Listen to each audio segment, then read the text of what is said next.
everyone. Hi, I'm Philomena Robertson, Press Secretary to the Prime Minister. Welcome to this week's Post-Cabinet Press Briefing. It's a joy to be here with you again this morning. Welcome to members of the media who are in the room. Thank you so much for joining us as per usual, and we look forward to your coverage of the developments that are reported here this morning. To the viewing and listening public, thank you as well for tuning in to stay abreast of what's happening in and around government, and of course within your various communities, the work that government is doing. With me this morning is the Minister responsible for Legal Affairs and the Carriacou and Petite Martinique Affairs, Honorable Kindra Mathurin-Stewart. She has a number of updates that she will be providing this morning. She will announce the 2020 budget date. I'm sure we're all keen to hear what that date will be.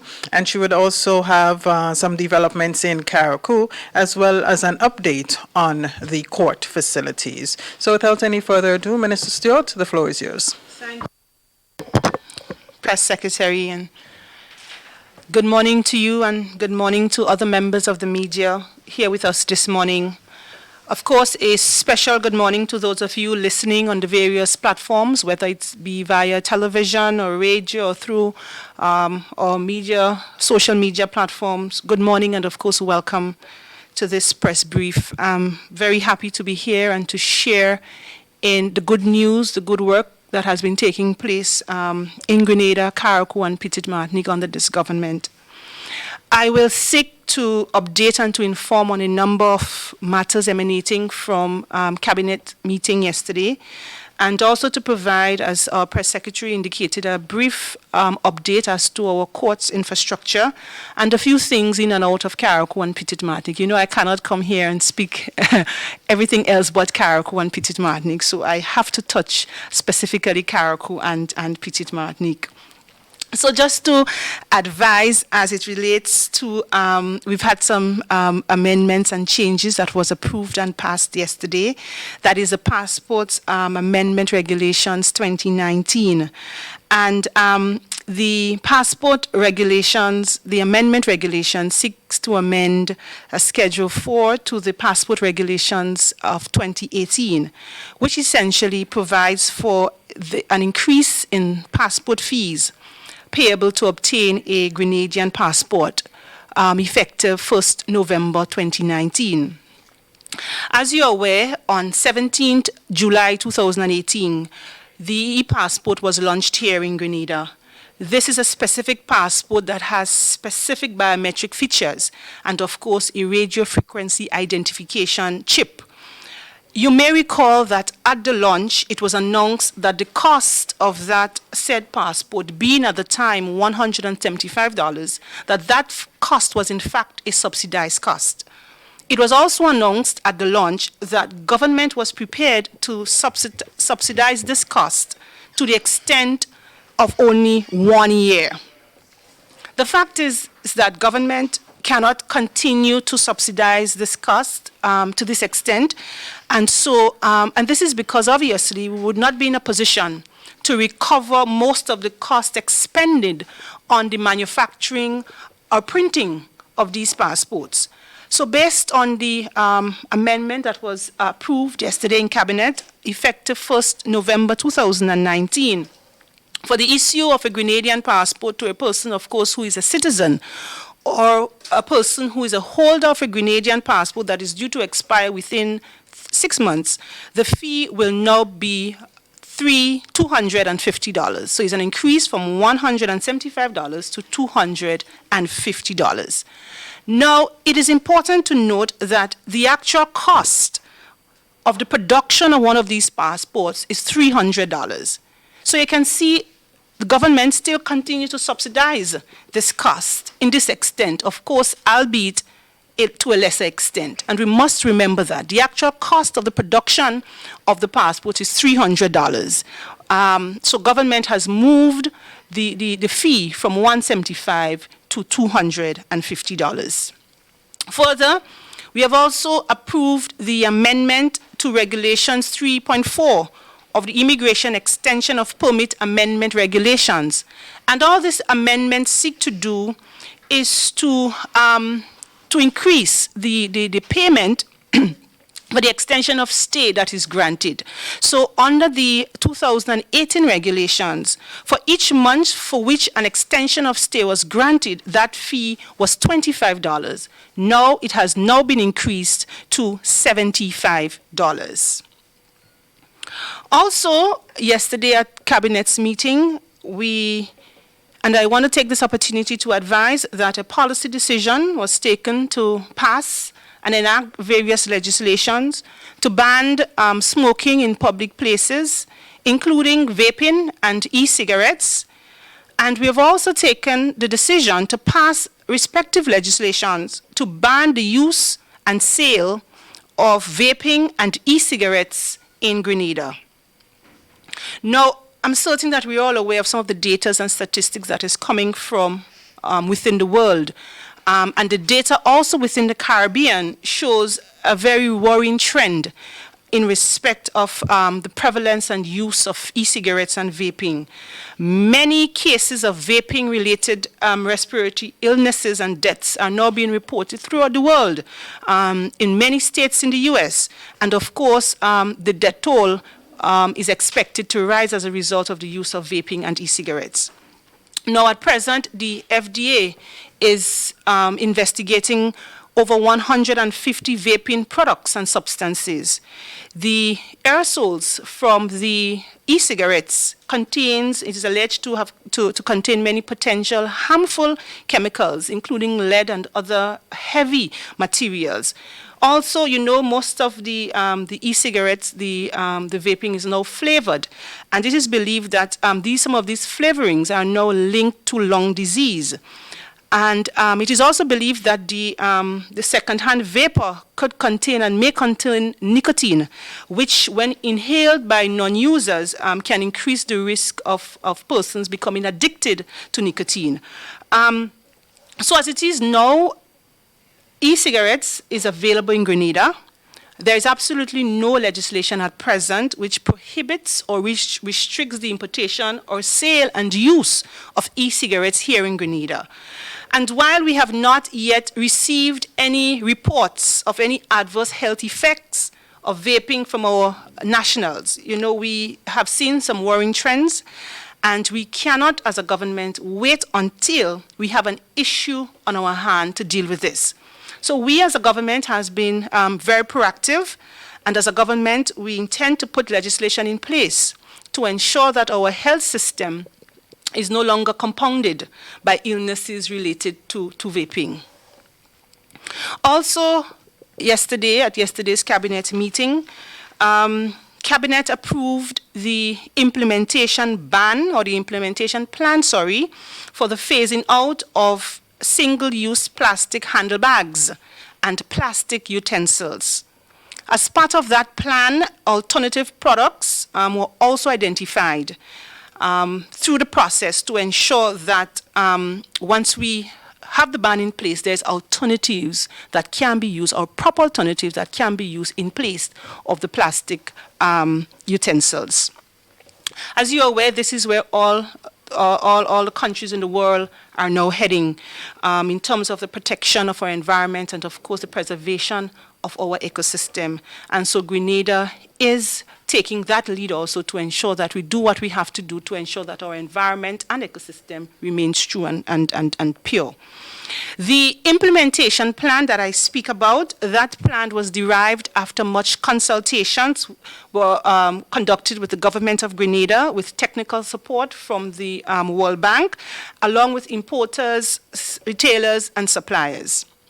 And of course, this plan built on lessons that was learned from the importation or for the implementation of the ban on the styrofoam products. As you're aware, those styrofoam products were initially banned, and so we took some of those lessons that were learned to ensure that the implementation plan in respect of single-use plastic bags are taken on board. And remember, it is a phased-out process, and it involves two components. The plan involves two components. It involves a stakeholder engagement component, which involves public awareness and, of course, education among key sectors. It also involves capacity building, which includes the training of custom officers, environmental officers, port officers, etc., etc. And it is expected that this implementation plan will be implemented and will be completed by April of 2020. The passing of these legislations and the regulations that follow thereafter, which banned the importation and use of single-use plastic materials, together with this implementation plan, is in satisfaction of government's willingness to adopt a solid waste reforms that will protect the quality of our marine environment to facilitate optimal conditions for ecosystem restoration and rehabilitation and recovery. As it unfolds in the coming weeks and months, this plan, more information will be given to the public by the relevant ministry. So you're advised to stay tuned and to be involved and to assist us in the process of unfolding that plan as it relates to that public awareness and sensitization part. Also, yesterday we were privy to the news, a very good news, that one of our soca stars, that is our cultural ambassador, that is Mandela Lynx, he was recently awarded at the International Soca Awards as the Wildcard Soca Artist of the Year with one of his hit tune, Tombstone. I know that we're all familiar with that particular, song. It is a song that is continued to stir the airwave throughout, not just the Caribbean or Grenada, but throughout the world. You know, Mandela and other soca artists continue to represent our beautiful country across the globe, and as government, we will continue to support and to encourage them in that particular journey. So the entire cabinet, including the head of the cabinet, our prime minister, and all the ministers, including the Minister of Culture, extend warmest congratulations to Mandela Lynx, and we urge him to encourage him to continue to fly the flag of Grenada wherever he go. Turning my attention now to the court facility, let me announce that the construction of the Carriacou building, the retrofitting of that space into 4 courts, 2 civil, 2 criminal, is now complete. The contractor and his subcontractors are now out of that building, and the keys have been delivered to the Ministry of Legal Affairs. At present, ongoing now with the assistance of prisons, the furniture is now being moved into the building. Some of these furnitures are taken from our old court building on the Carriacou, and some are taken from the Supreme Court Registry. This movement will take place today and tomorrow. After this process, there will be a final deep cleaning, will be done, of course, by external company, and also various checks will be conducted on the elevators and the security systems that have been installed there. From Monday, it is anticipated that we will begin court operation at that particular facility. I want to take this opportunity to thank the members of the bar, the public, for their support and understanding during this period. It was, in fact, a difficult period for all of us, but we would not have been at this stage had it not been for the constant support of the Grenada Bar, the executive of the Bar Association, the registry staff, and everybody involved in this process. And so, we're now beginning to see a light at the end of the tunnel. And as you know, the Carriacou building is not the ultimate. It is not the final solution to our courts infrastructure.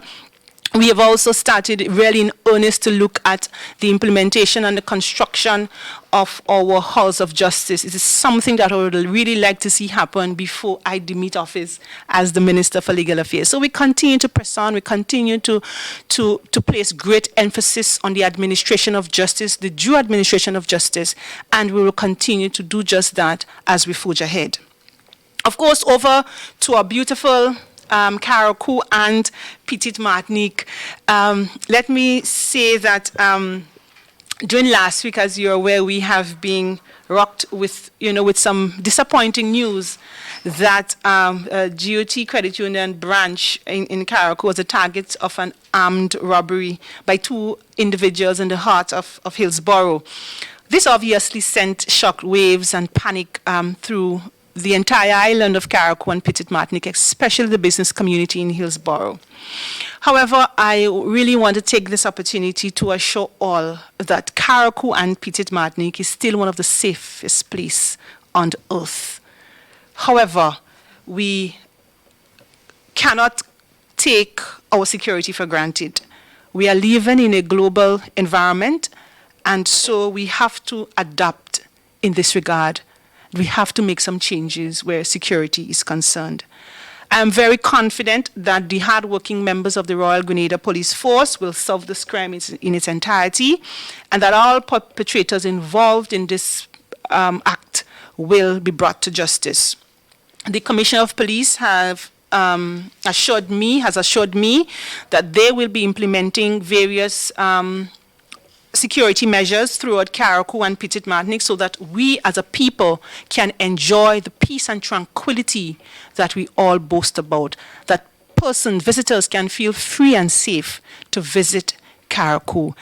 I believe that this is an unfortunate incident, and that Carriacou is not known for these types of activities, and so as a government we too have to play our part, and not only as a government, but as a people, to ensure that we really fight crime. We cannot allow these elements to come and destroy what we have earned over the years.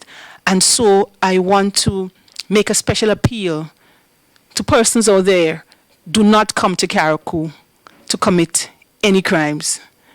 We are peaceful, we are loving, and we want to ensure that we retain that aspect of our society.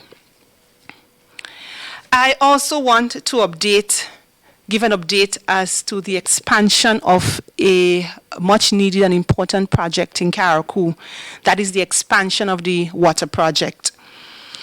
This year, in terms of water and rainfall, was particularly bad for us as it relates to rainfall. We had very, very little rain thus far.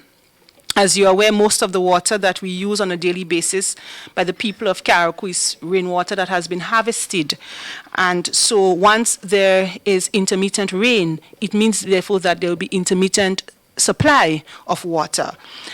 With the changing weather pattern, with climate change, there's an urgent need for us to expand the existing water project on Carriacou to able to extend potable waters to major institutions, whether it's a police station, whether it's the hospitals, to health centers, to and also households throughout Carriacou and Petite Martinique. As a matter of fact, Petite Martinique is already covered. Petite Martinique now receives water through Nawassa at their homes. So it's an expansion project for Carriacou and Carriacou.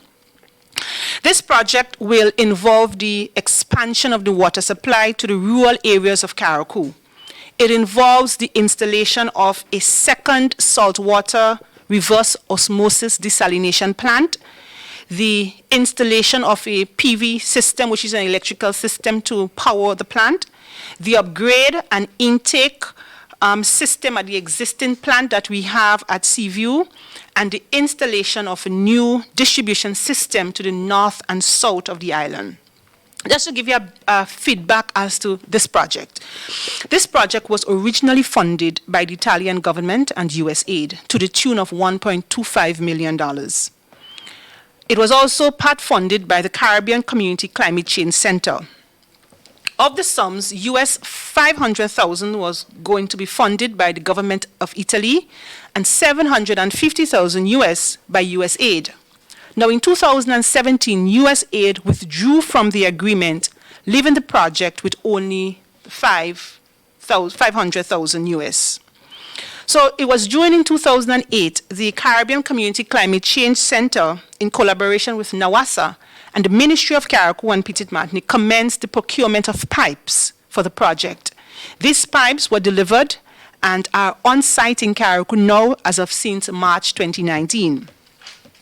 While we were making provisions for the installation of these pipes that we received, the Caribbean Community Climate Change Center informed NAWASA that the Italian government was now prepared and agreed to reimburse the $750,000 US that were promised by US aid. So as a result, the installation of those pipes that we purchased was temporarily placed on hold. So the project can return to its original scope, which included, of course, the purchase of a new plant and that of the PV system. So where are we now? At present, the procurement of the new plant and the PV system are ongoing. NAWASA is looking at options for site for the new plant in the Windward area. Further, NAWASA and, of course, the Caribbean Community Climate Change Center are finalizing a new implementation schedule for the remaining works. It is expected that an environmental and social assessment, impact assessment at the new location once identified will be done. The project also entails the procurement and installation of the new plant and, of course, the PV system, the upgrading and intake of the present plant to improve its reliability, the installation and distribution of lines to the existing plant to the hospital, and also throughout the south, from 6 roads to Hermitage, including Leicester and Lauriston. We expect that work will commence very soon. As a matter of fact, in December of 2019, we expect the arrival of the plant and the PV system to Carriacou. We expect the installation to be done by February of 2020, and we expect the installation of distribution network to be done and to be completed by May of 2020.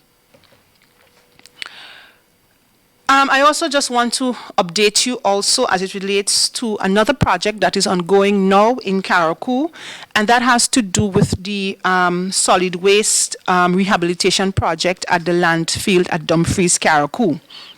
I don't know how many of you are aware that the situation at Dumfries landfill had been some time an eyesore and health hazard in some respect and an embarrassment for a long time. And earlier this year, Cabinet had approved the rehabilitation project for that area. Last week, is around the 7th of October or thereabout, the Solid Waste Management Authority actually started that project, which involves 4 phases. The first phase is the debushing of the landfill and the removal of the metal waste therefrom. I can tell you now that is ongoing. At present, an area is cleared for stockpiling of those materials, which will be crushed and, of course, buried. The second phase involves the restructuring of the landfill and, of course, the construction of berms. With the third phase, we will see the fencing of the perimeter of the landfill, and the fourth phase will be to implement and communicate our new disposal policy as it relates to the landfill. I'm advised that all of the above, the different phases, are expected to complete by February of 2020. Work is ongoing there now, and it's a matter of time, February 2020, to see the completion of that important project. That is an important project for us because I'm certain that you're all aware as to the conditions of that particular landfill. The persons in the neighboring villages have complained for years about the infestation of rats, of flies, and other insects. And so I'm very happy that this is a project that have started, and very soon the people in that particular area and the entire people of Carriacou and Petite Martinique will be relieved of that embarrassing situation. I just want to touch briefly on Bishop's College. As you know, Bishop's College has been in the news recently. The Minister of Education has spoken quite extensively on the where we are with respect to the construction of Bishop's College. But I just want to reiterate that the delay on the start of construction on Bishop's College is as a result of the different modifications that had to be made to the designs, the architectural drawings and designs, of course, on the request of all the stakeholders, the teachers, the principal, parents, students, everybody involved. Because you see, at the end of the day, we want to ensure that when we construct a facility, an educational facility, that it renowned to the benefit of all concerned. And so we had to take some of those modifications and requests forced into question. As a result, the request of the increased requests and these modifications increased the project by at least $1.9 million. And of course, you know, this is not a little bit of money. This is a lot of money. And so it needed clearance from CDB, who is funding this project. The Ministry of Education, the Ministry of Carriacou and Petit-Martinique Affairs is forging ahead with the new architectural drawings in facilitating the construction of new Bishop's College.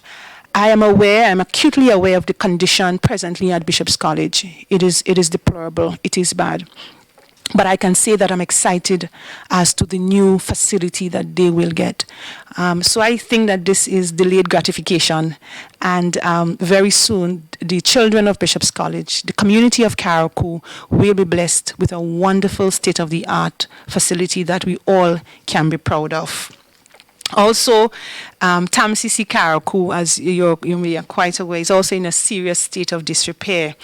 We have started the technical work, and the Ministry of Finance, so the Minister of Finance have agreed to source and to allocate the necessary funds to ensure that we upgrade this institution. Also with TAMCC, we're looking at just not offering ordinary classes, but we're looking to ensure that we create a sort of skill center so that our young people from Carriacou and Petit-Martinique can be exposed to skills training. As it is presently now, they have to journey to Grenada, to Newlo and to other institutions to be a part of skills training program.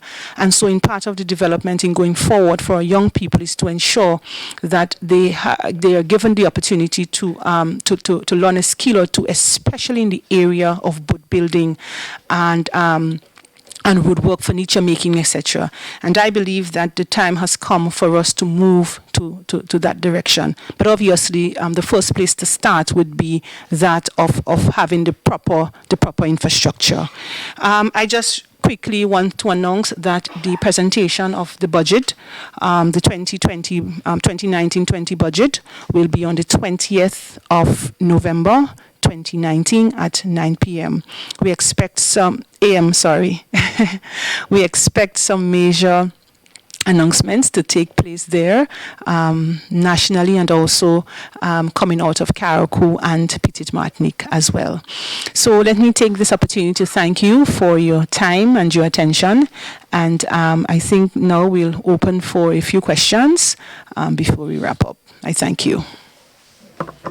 Thank you very much, Minister. Quite a lot of updates coming out of yesterday's cabinet meeting, and certainly developments in the ministries under your portfolio. As the Minister has indicated, the floor is now open to questions. Reporters, as per usual, please identify yourself and your media house before asking your question. Thank you. Morning, Linda Shrika. Minister did say a lot, and I do hope I have the opportunity to get some clarity on a couple of things. To start, Minister, you mentioned quite a bit of things about Carriacou, but I didn't get an update on ELIF. What is the situation of ELIF with regard to Carriacou? Yes. I thought that a lot of information was already circulated with respect to the airlift situation in and out of Carriacou. But nonetheless, I can tell you that we are pressing on. Yesterday, I met with the airlift committee along with Minister for Tourism and Civil Aviation. And this is an issue that continues to remain high on our agenda.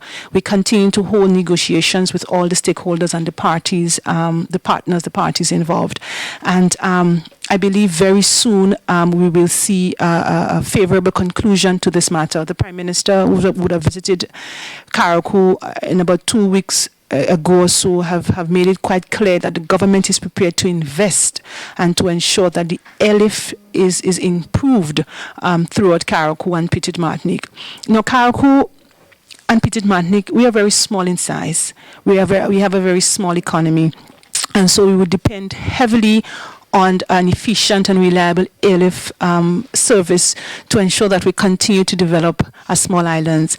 And this is our priority. The matter is not a simple one as just airlift, but is a matter for us as it affects our overall development. And we will continue to press on as the minister responsible for Carriacou and Petite Martinique. I will continue to lead the charge to ensure that this is an issue that is addressed soonest. Okay, my other thing has to do from what you would have opened with regard to smoking banning. Just break it down a little bit. I know that we do have a policy of smoking in public government buildings already. So explain, now you said banning of smoking in public spaces. So just explain a little more into that public space. And then also with regard to vaping, we know we are reading the information that is coming out of the U.S. and other parts around the world. And as it stands right now, we do have no legislation. So with regard to public space, would it be legislated? And with regard to the vaping, tell us some more what the legislation will entail and whether or not we are moving towards banning smoking and the importation of cigarette in general. Well, what I can say is that we are looking at banning smoking in public places. We are also looking at enacting legislations to deal with the importation, sale, and use of e-cigarettes, which includes vaping. Now, before you pass certain legislations, you would appreciate that we need to hold certain consultations and discussions also. So what we've come up with is policy, what is government's policy on with respect to this issue. And so in going forward, even before these legislations are enacted, even before we go to Parliament, we will engage all the stakeholders so that they can have an input as to what the final legislation would look at. But this is really the importation, the ban on the importation, the ban on the sale, and the ban on the use is what we is a broader area that we're going to look at in terms of the legislation. So, of course, the media, the bar, the public at large will be engaged in the public discussion when we get to that point. That is specific for e-cigarettes. E-cigarettes. Right, but the traditional cigarette as it stands right now is just for banning in public space. Yes, as it is now, the policies that will just ban smoking generally, whether it's cigarettes, whether it's tobacco, whether it's vaping, whether it's e-cigarettes, right? There will be no ban on the importation of cigarettes per se. The importation will be on the the ban will be on the importation of vaping e-cigarettes materials. And examples of public space would be what? Parks? Well, park, government spaces, buildings, etc. The beaches and so? The beaches, probably nightclubs, public spaces. But of course, as I said, we will involve in the process to ensure that all stakeholders get an opportunity to participate in the consultative process before we enact these pieces of legislations. Okay, Rita Pierre, MTV. I have two questions. One as it relates to Carriacou. Well, you already answered the question as it relates to TAMCC, which is a good initiative, of course. I want to ask you regarding the person in charge of the marine protection. Persons are showing concern, saying that he's not qualified for operation. Is this true? Could you speak on that? I've heard this concern and this issue, but let me tell you, the MPA has been without a manager for over a year, and what has happened? Government has recently taken control over the MPA. In that, we are now paying fully for all the wardens, the outreach officers. We are providing the support for the diving, for the everything, the collection of fees, everything that relates to MPA. And what we have sought to do, since government is now taking full control, prior to that we had various institutions, for example, SOSGREN and other institutions that assisted with the cost of the monitoring and the implementation of the MPA. Now, let me tell you that MPA is a new phenomenon to Grenada and to Carriacou. So everybody that is now involved in the MPA had to start from scratch, because it was a new phenomenon. It was something that was started in 2008. We got really on the way 2009, 2010. And so we have, Cabinet had approved the temporary appointment of Mr. Sylvester as an assistant manager to the MPA to ensure that certain issues which presented itself as it relates to the collection of fees, the management of workers, that those things are kept in check. Now, remember, the MPA was without a manager for over a year. I didn't hear an issue. I didn't hear a concern as to why there was no manager, or the consequences of not having a manager. So I'm a bit baffled as to why we now have somebody there who can assist us in ensuring that a proper management system is put in place until a manager per se is found. And so I find it quite startling, I find it quite strange, and I question the motive and the intention of this. But just to add that I have absolutely no difficulties. It's a young person that has been identified. As a matter of fact, it's a person that worked in the tourism industry for quite some time prior to being sent home in 2008 by the former administration. And so this is a young person that, to me, it's quite, it's not a dumb, it's quite sensible.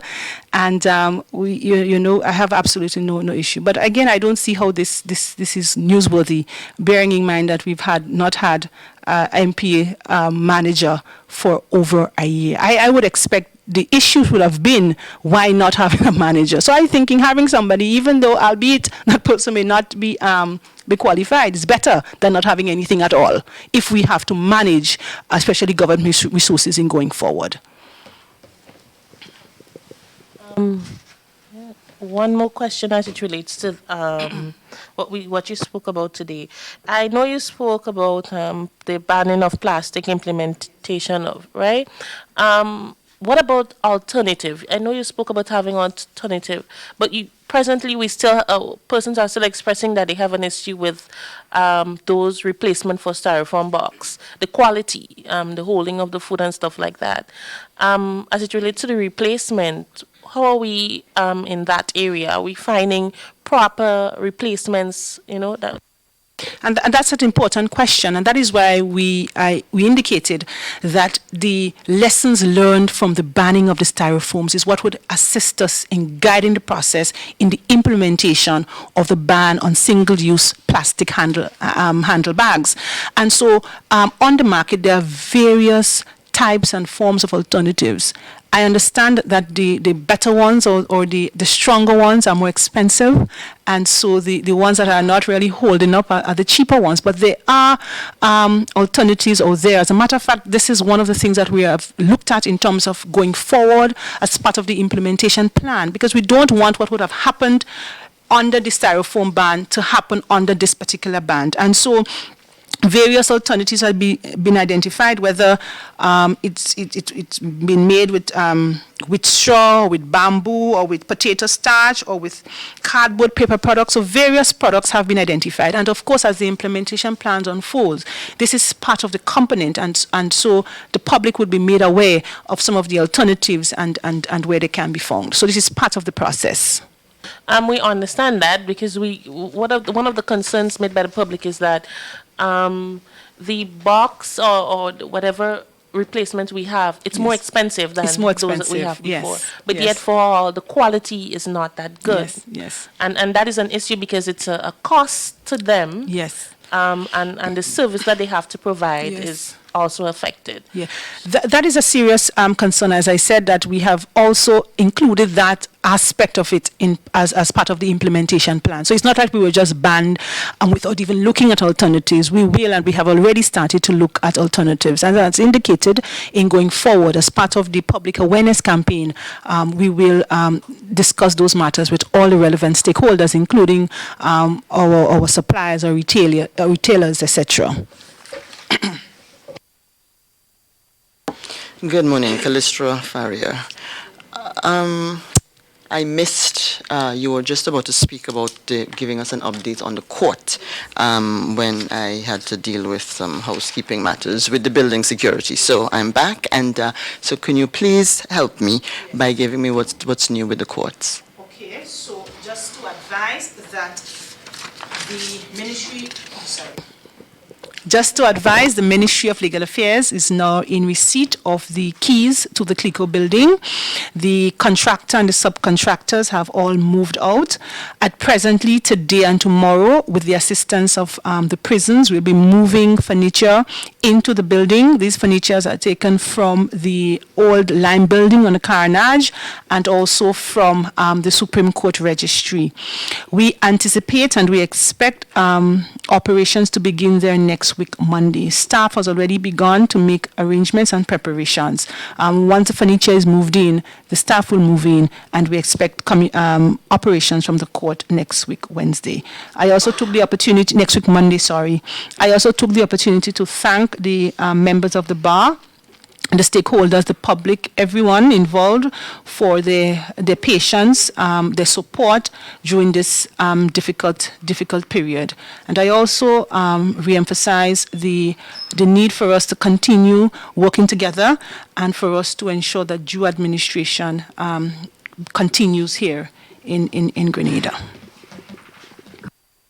As a result of the problems that we've had with the courthouse, lack of courts, and so on, we've had some issues that impacted on justice, where some people have been able to be granted bail when ordinarily a court would have determined that they should not have been granted bail. They had been on remand for such a long time, and their matters were being delayed. And so there are situations where a number of persons, people convicted of violent crimes, have been able to exit the prison on appeal on the grounds that their rights were violated in terms of the due process and the speed at which their matters were being heard. And so, as Minister of Legal Affairs, can you comment on that state of affairs, please? Well, what I can say to you is that there is no denying that we've experienced some serious challenges and setbacks with respect to the legal system. Setbacks which started since after the passage of Hurricane Ivan, so it's not anything new. Our court system is riddled with backlogs, it's riddled with delays, and so Grenada is no exception. It's probably acute, but it's no exception. And we, the Ministry of Legal Affairs, the government has really invested and continue to invest where that is concerned, because we do value and we do care about the due administration of justice. And what I hear you speak about as it relates to violent offenders and people that probably exit the prison system could be attributed to the fact that we've had in the past some recent delays in the production of transcripts. Transcripts is basically a recorded statement of the court proceedings in the lower court pursuant to or subject to the appeal. And we've had some challenges in that regard in terms of the production of the transcripts. And what I can say to you that within the last year and a half, we have made some tremendous strides where that is concerned. We have hired a new transcriptionist, and we are also looking at a proposal now, presently before me on my desk, to train many persons in this particular area. Also, what is of importance with this new court structure in the CLICO building, we've had from the OECS Supreme Court, we have installed various pieces of technology equipment that will assist us in speech to text. And so all that the transcriptionist would have to do is just to probably replay and just verify that the automated system or the automated production is correct. So we are moving in the right direction. You know, I don't always believe in looking back. I believe in looking forward. We should only look back to know from whence we came, but we should always look forward. And I'm confident that we are on the right track. I'm confident that we're doing the best in the circumstances, and we will continue to do so. But of course, these are critical concerns. Not only persons on remand, not only persons may have been convicted of violent crimes, but also civil cases, the backlog of civil cases in our court system. The fact that we only had for the last year or so, we only had 2 judges, one criminal, one civil judge, and so naturally you would expect to have some backlog. The Supreme Court Registry have devised a plan to deal with the backlog of some of those cases. As you know, I've indicated before that we have now 2 civil courts and 2 criminal courts. We already have the 4 judges appointed, and from next Monday we will begin. As a matter of fact, one judge will actually start dealing with some matters that were set a little while now. So we have devised a plan to ensure that we get back on track with respect to our court system. Just one final question. At the moment, there are a number of persons incarcerated at Richmond Hill Prison who have been deemed unfit to stand trial, in some cases unfit to plead. Some have been there for at least a decade. The system does not seem to make provisions for an alternative for them, because obviously if you're deemed unfit to stand to be held accountable within the criminal system, then as a lawyer you understand that's the alternative that must be provided. Are you looking into that at all? Are we considering what we will do with those persons who have committed violent crimes but deemed unfit to go through the criminal system and be placed in Richmond Hill? Because that's where they are right now. We are looking at the whole system in its entirety and not individual aspects of it. For us to improve on our service delivery, for us to improve on the administration of justice, for us to improve on due process, we have to look at everything collectively, and that is an aspect of things that will be given our priority. But this is an important area, an important issue that you would have pointed out. Oftentimes, it's an important issue, and this would be looked at in terms of in going forward with respect to our legal system. Minister, I'm going back to something that you would have said originally about Carriacou. Yes. That's to do with the USAID Italian government-funded project. Yes. What was the reason given for the USAID withdrawing in 2017? And you also mentioned about the new disposal policy for Carriacou. Is it a policy specific for Carriacou, or is it a policy that will be adopted by the solid waste for throughout Grenada? Yeah, I'll deal with the latter first. It is a policy that will be implemented and put in place with respect to Carriacou and Petite Martinique only, because some of the challenges that we've experienced is unique to Carriacou and Petite Martinique. So we cannot implement an overall policy which includes Grenada. Grenada, I think, has its own policy with respect to disposal of waste. As it relates to the USAID, I cannot proffer an explanation as to the result, as to the reason why USAID may have pulled out. I know in 2017 or thereabout, we had a new president. I'm not sure what may have happened, but the fact is that they did pull out. But we have recovered nicely, and the project is on its way. The decision was made to withdraw. In They didn't give a reason. Well, in 2017. They didn't give a reason? Not that I'm aware of. Okay. You also... Linda, hold on. Before you go on to any other questions, I think GBN is represented here and they didn't have an opportunity yet, so please allow them. Okay. Gerard Joseph, GBN. Minister, Sure. can you give an update on the investigations into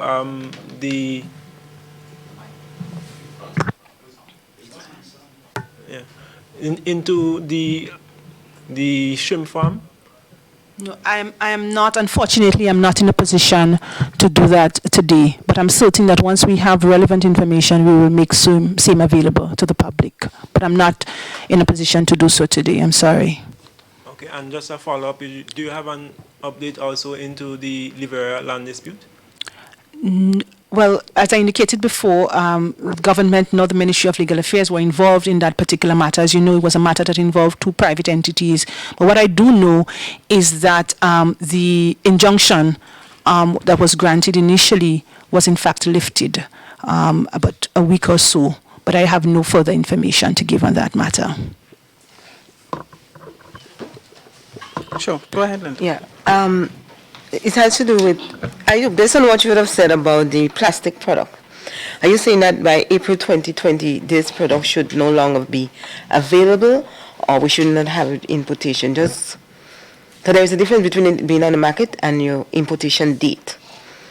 What's the date for 2020? Just clarify for me, please. The completion of the implementation plan, the date would be April of 2020. As indicated, Linda, that all the information as respect to the plan, what is to be done, will be given by the relevant ministry very, very, very soon. But the information that was provided to Cabinet is that the implementation plan will be completed by April of 2020. Linda, I think what you're referring to, those dates would have been quoted by the Minister for Environment previously, so we can check the records and provide that information for you. Yeah, because I know there are different dates for Different dates, importation yes. and available on the market and so. There are different dates for like depletion of stocks, there are different dates for ban on resale, etc., etc. Okay, my final question to you for now. A few months ago, it was announced that government was, I think, getting some money that would have been used to clear up some of his claims, outstanding claims.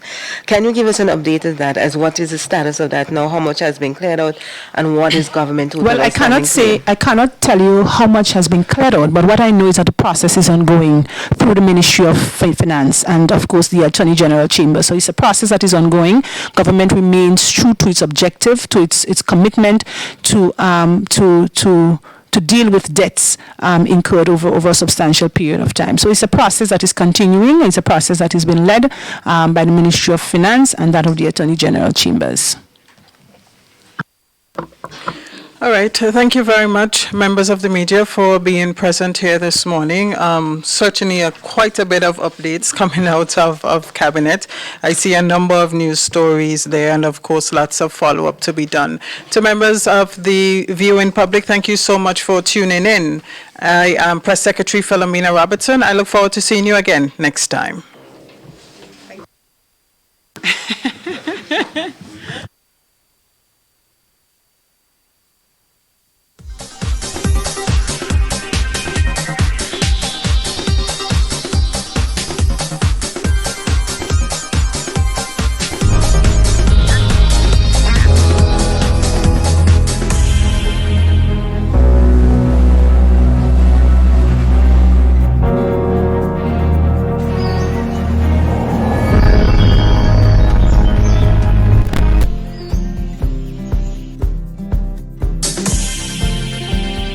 Grenada, it's coming as the Ministry of Youth, Development, Sports, Culture and the Arts brings to you National Youth Week 2019, and it's one full week of activities, vibes and action as the nation turns their attention on the nation's youth. And it's from Saturday, October 19 till Saturday, November 2nd under the theme Embracing Opportunities, Soaring Higher. October 19th and 20th, National.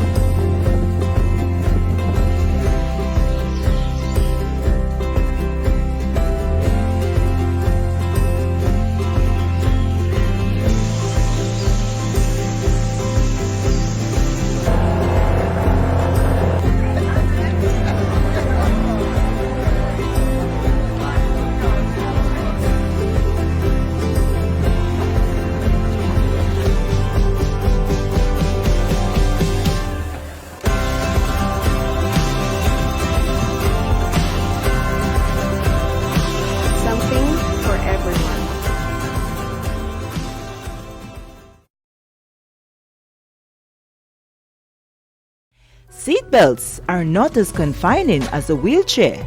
Drive carefully. A message from the Traffic Department of the Royal Grenada Police Force. Grenada's economy is heading for its 7th year of consistent growth, averaging over 5%. Unemployment was reduced by 20%, while debt to GDP ratio was reduced from 108% to 63.5%. NNP committed to the economic and social development of our people. NNP delivering on the promise.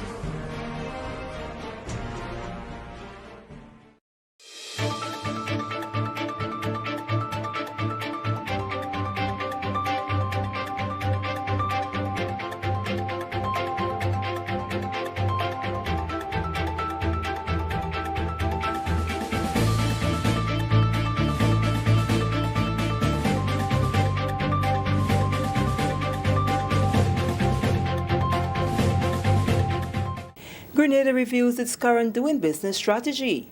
Details to this story and more in the National Report.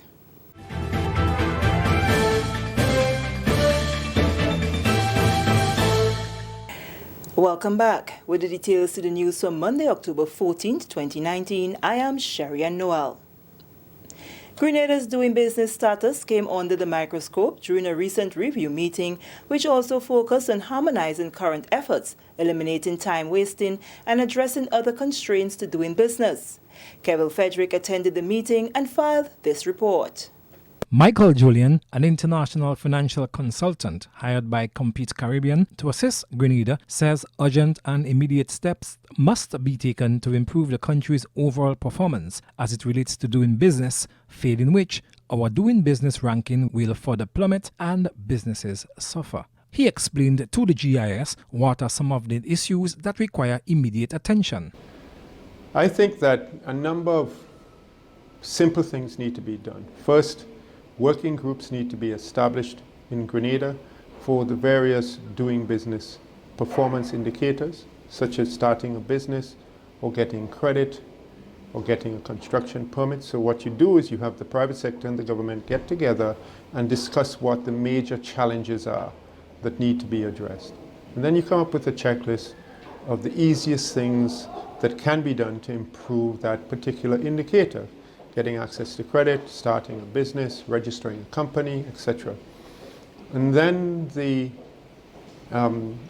International Business Unit, which is housed within the ministry, can help to facilitate the changes that need to be made so that you can have a much more friendly business environment, which is fairly friendly at the moment. It's not that Grenada has a negative business environment, but you want to make things more efficient.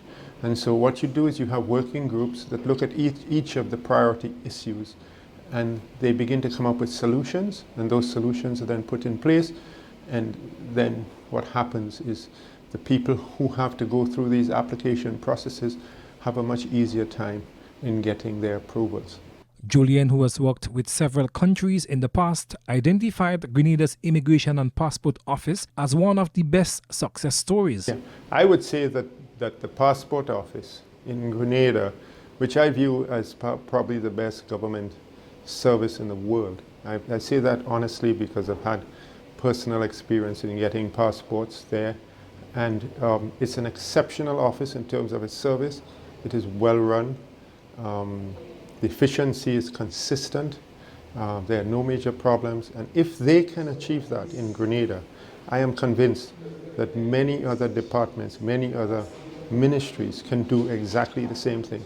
So I'm very hopeful for improving the business environment, for improving this rankings that Grenada has on the World Bank's doing business rankings. I feel confident that this will occur once we take the right steps to do so. Nicole Maltis from the International Business Unit described the exercise as timely.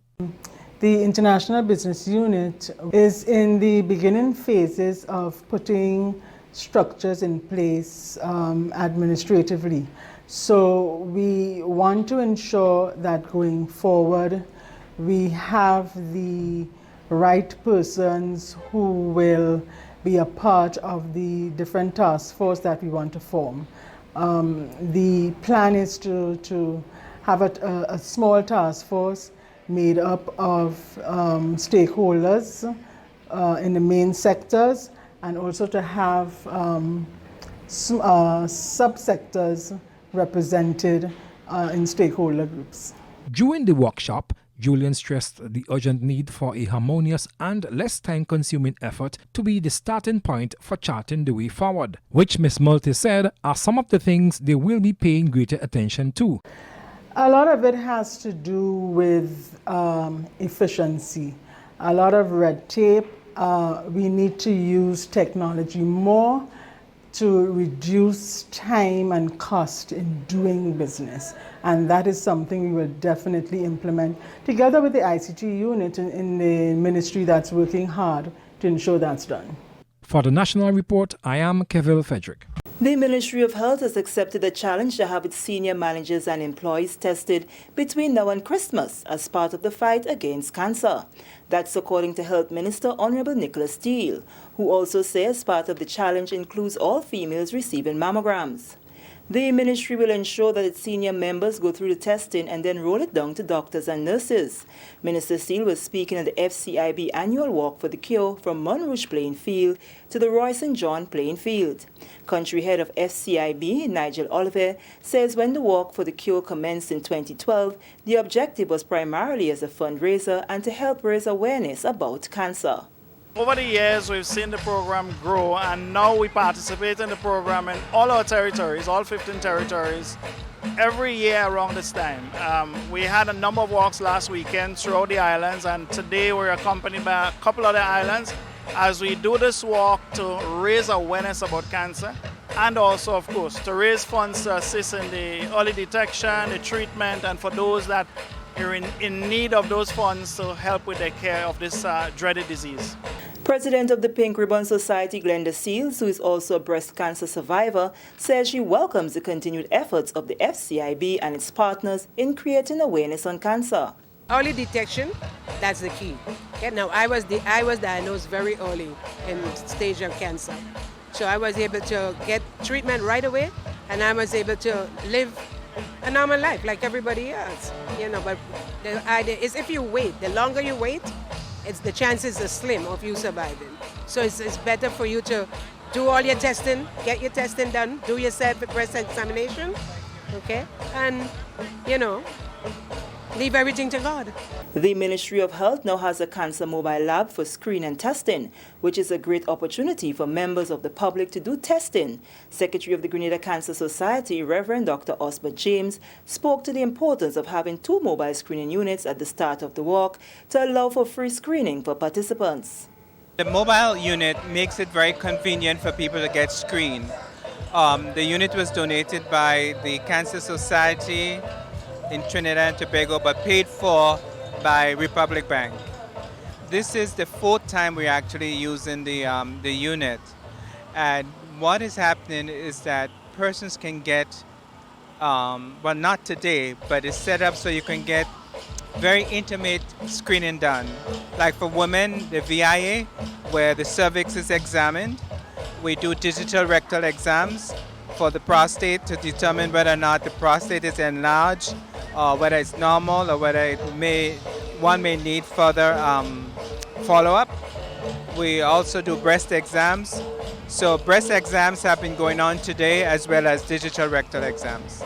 This is the National Report. More news after the break.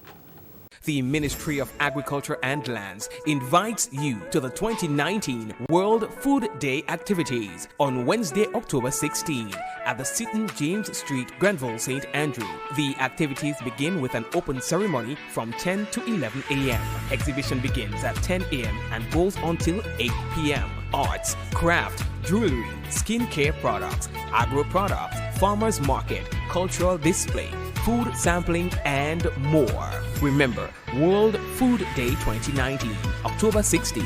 Our actions are our future. Healthy diets for a zero hunger world. For more information, please contact 440-2708. It's World Food Day Activities 2019.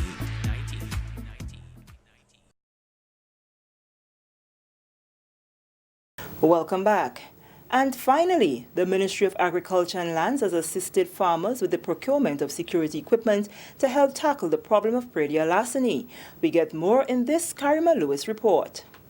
Predial larceny remains one of the most pervasive and entrenched crimes affecting businesses, livelihoods, and food security in Grenada. As tackling this issue is critical to the development of the agricultural sector, the Ministry of Agriculture and Lands continues to extend efforts towards dealing with this crime. One such effort is the procurement of a specific security device that will be used in solving the issue of predial larceny and possibly dissuade persons from the act. This practice, which is primarily driven by the increased demand for supplies in the domestic fresh food chains, has a domino effect on the society. Predial larceny can be correlated to the loss of employment and production as farmers reduce output or leave the sector altogether due to the strain that this crime, combined with other agricultural challenges, puts on their incomes and consequently profits and livelihoods. Chief Agricultural Officer Daniel Lewis foresees that the implementation of the new equipment will assist in lessening instances of predial larceny. We foresee with the initiative that we presently are implementing could, in a sense, impact the incidents, make it lessen the incidents, while at the same time working with the stakeholders, farmers themselves, vendors, people that are in the hotel industry, supermarkets and so forth. So in the final analysis, we think the initiative could bring good results. And so the ministry is looking forward to continue providing that kind of support to the much affected farmers out there who over the years have been enormously affected by the incidents of predial larceny. This crime has been noted as one that is of extreme difficulty to solve by the RGPF, as evidence are seldom forthcoming. With the procurement of this device, the Predial Larceny Unit is optimistic of its chances of cracking cases related to this act, says Corporal Wilbert Sam of the Predial Larceny Unit. The device will be used both in deterrent and detection. Right? I am encouraging all farmers to support the initiative because that will create a safety net for them. Right? The police cannot be, or the predial larceny officers cannot be on the farm every day, every minute. With that device, when we are not on the farms, these devices can be used to assist the police in their investigations. Farmers who indicated interest in the device through the Extension District offices are asked to go to their respective revenue offices, pay for the device, and submit the receipt at the ministry to become official holders of the equipment. For the Ministry of Agriculture, I am Karima Lewis. And with that story, we come to the end of the national report for Monday, October 14, 2019. Recapping the top story, Grenada reviews its current doing business strategy. On behalf of the entire news production team, I am Sharian Noel, thanking you for viewing.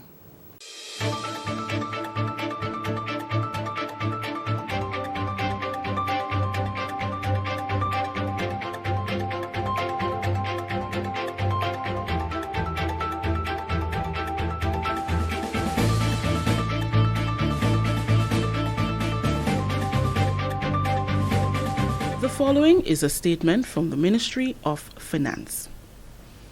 Salary talks between the government negotiating team and the joint negotiating union team of Public Workers Union and the Technical and Allied Workers Union became stalled and deadlocked at the third session on October 8, 2019. The dispute has now been referred to the Ministry of Labour for conciliation by the Labour Commissioner. The trade unions are insisting on a near 25% increase in pay without providing written justification for their demands. Those demands would increase the government's expenditure on salaries by more than $90 million over the next 3-year contract cycle. This demand is highly unrealistic and far exceeds any such payment of salary increases locally and in the region, including lucrative businesses in banking and other areas of the private sector, with which TAU and other unions have signed. During the last contract cycle, workers received increases every year during 2017 to 2019, amounting to 10% compounded increase over the period. The union's current demand, amounting to 150% of the previous settlement, is unsustainable and unprecedented. The government negotiating team proposes an increase to public officers of $26.5 million as part of an overall package where the state has already made additions to the restoration of pensions to appointed, qualifying public officers. Additionally, the state would provide further increases through increments to public officers whose contracts of employment would now be of an unspecified period, giving them permanent tenure.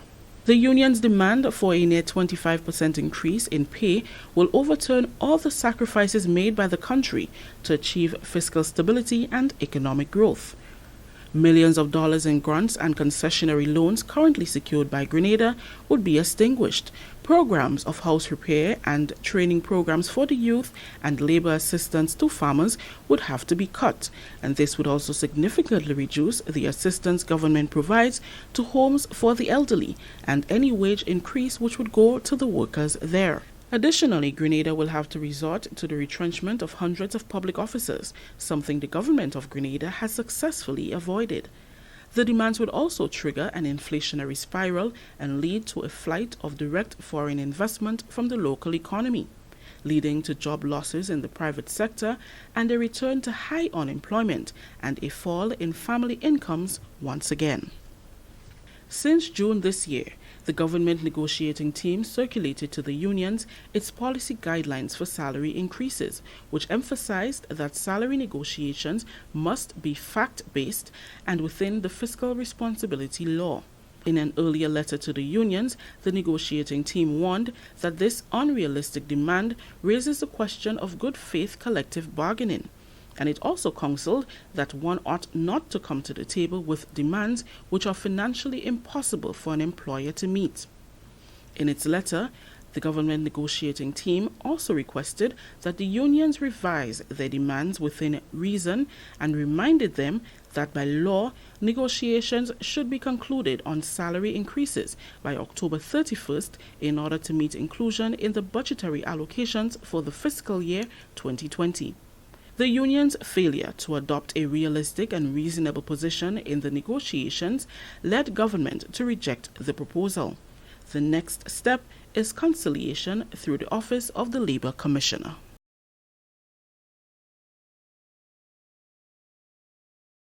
Hope rides on the rays of the sun here.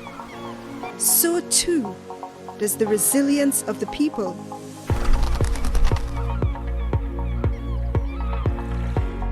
But in the battle against climate change, will hope and resilience be enough when the lives of those who contribute the least feel the brunt of its effects?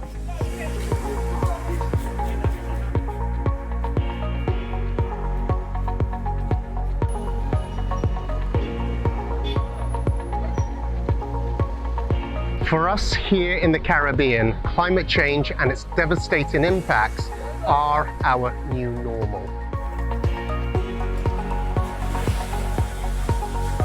Hope is still the strongest currency in these parts. But a devaluation of life can come if the world sells the people short. With the realities of modern times, forever no longer has the same currency it had a generation ago. Rolling on the way through my journey, I got a triple OG sitting right beside me.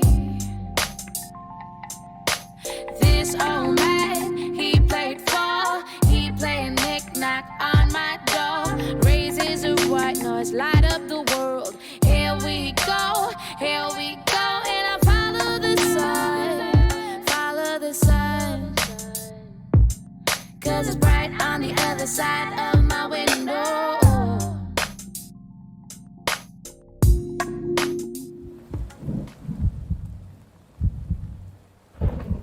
In Grenada, like in many places in the Caribbean, there are continuing concerns about rising temperatures and the increasing frequency of storms. In growing up as a young girl on the carnage, the changes I always tell you.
Good morning to you, Grenada, Carriacou, and Petite Martinique. Once again, it is time for Hard Talk. My name is Sheldon Scott. And I'm Miss Duncan. Yeah, well, give them the full name now, girl. Oh, God, they won't remember, Sheldon. That's why I doesn't give them. Say it. Mashelian.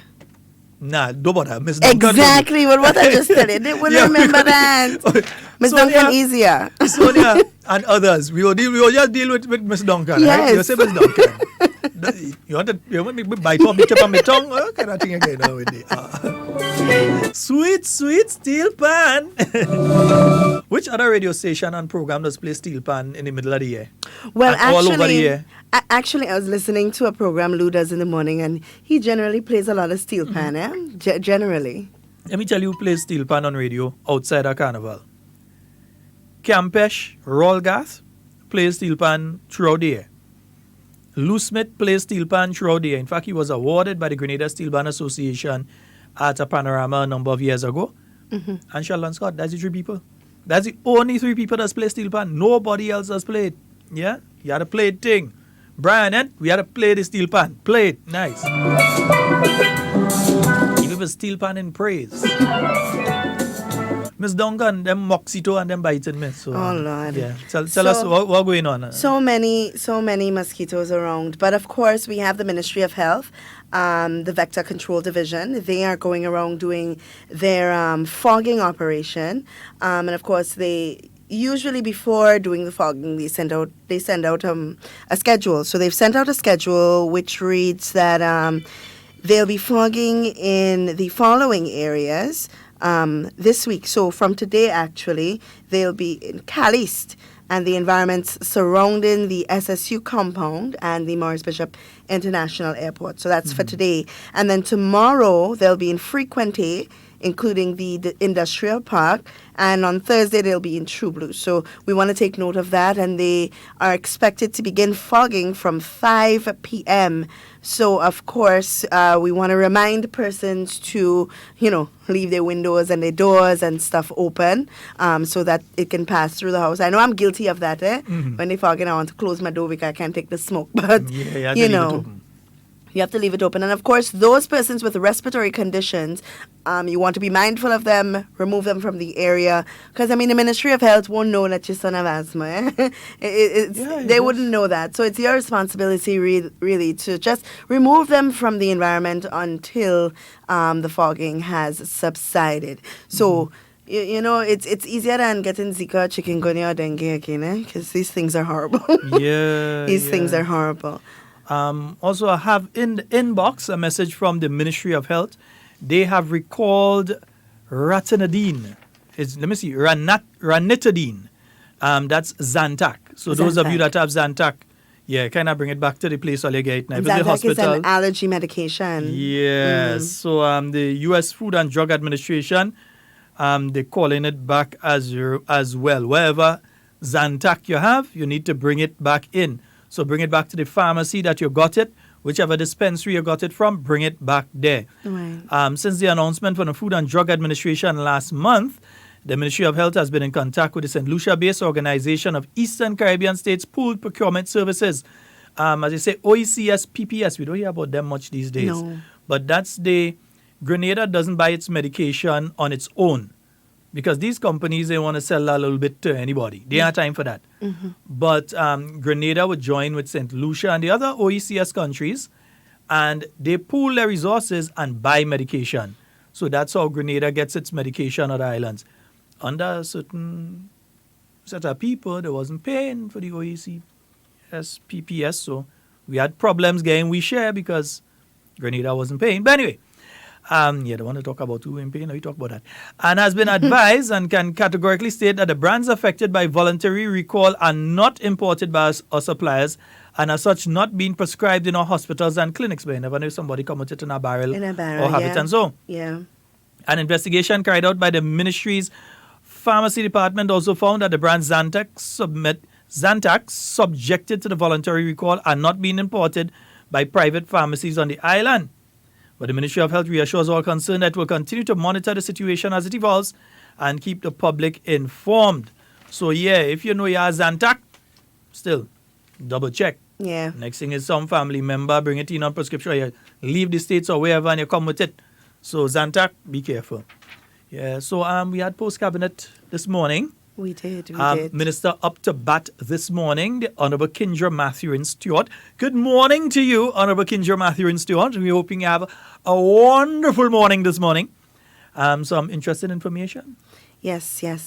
Especially information coming out of Carriacou and PT Martinique. I mean, a lot. And I really do hope, because this is one of the problems that we have, that we complain that nothing is being done, but when the information is being given, we never tune in or listen. So we don't know, you know. So I hope the relevant persons were listening to what you were saying, because there was a lot of information there, not only about Carriacou and PT Martinique, but of course about our judiciary as well. So we definitely want to pay attention. We usually repeat the post-cabinet briefings, of course, and you can find it online. So you can follow up on what she would have said if you have any questions. You know, just we are here to answer all of your questions, you know. So you definitely want to pay attention to that. Yeah, so quite a few things taking place in Carriacou, Petit Martin, but some other announcements as well. The refurbishment, retrofitting of the CLICO building on Young Street has been completed. The contractors have now, contractors and subcontractors have now turned over their keys to the Ministry of Legal Affairs. They're going to be housing the courts, some of the courts there. Her Majesty's Prisons is assisting with the manpower today and tomorrow and so on to move the various items in, moving them cabinet and all them kind of thing. And also to do, after that, another company will be doing the deep cleaning. Right. So you clean the carpets and so, you have to do a deep cleaning on them. You can't just sweep it with a cocaine broom. Yeah, let's sweep all your carpet with cocaine broom. That was one of the best things to sweep your carpet with. Yeah. But so a deep cleaning will take place. We know that the Grenada Bar Association has been very vocal in relation to the state of Grenada's courts. It is a problem that we have been having since after Hurricane, well, even before Hurricane Ivan, you were having different issues. I was looking at a newspaper from the early 1990s. There were issues with Grenada's court and the housing of Grenada's courts. The situation was worsened with the passage of Hurricane Ivan, where you have since then been using temporary locations to house the courts. And now you're at the CLICO building on Young Street. So we're looking at a start date sometime very soon. Within the next few weeks or so, we should be seeing actual court sittings taking place there. That's good news. Yeah. And I know there was a delay in the expected handover time, and that's as of no fault of the government. Of course, the contractors were saying that the building was not built for that purpose. So all of the little retrofitting that they had to do, they had to now figure out a way to kind of get it done without it being so obvious and it being done in a proper way, because we don't want to have another situation as the Cable and Wireless building where it was retrofitted for the Bar Association to utilize, and then there was a problem that they could not use it. So of course, for instance, where do you hold prisoners? Where do you? You didn't have cells in there. It's not like when you go to pay insurance, they used to lock you in a cell. So they had to retrofit things like that. And other security measures, because you're going to be bringing high-risk prisoners to that location. So different security measures will have to be taken, put in place. Plus chambers for the judges outside of where the judge is sitting. When they come out and they sit and you have the different plaintiffs and so on facing them. And the accused facing them. Outside of that, they have to have their own chambers where they can go and sit if they have to have a discussion with someone and that kind of thing. So quite a bit of work. It's not just go in and you throw in a two table and two chairs and say, well, we're ready. And I like that. I like that the conversation between the government and the Bar Association would have happened where they can say, these are the things that we're looking for. These are the things that are important to us.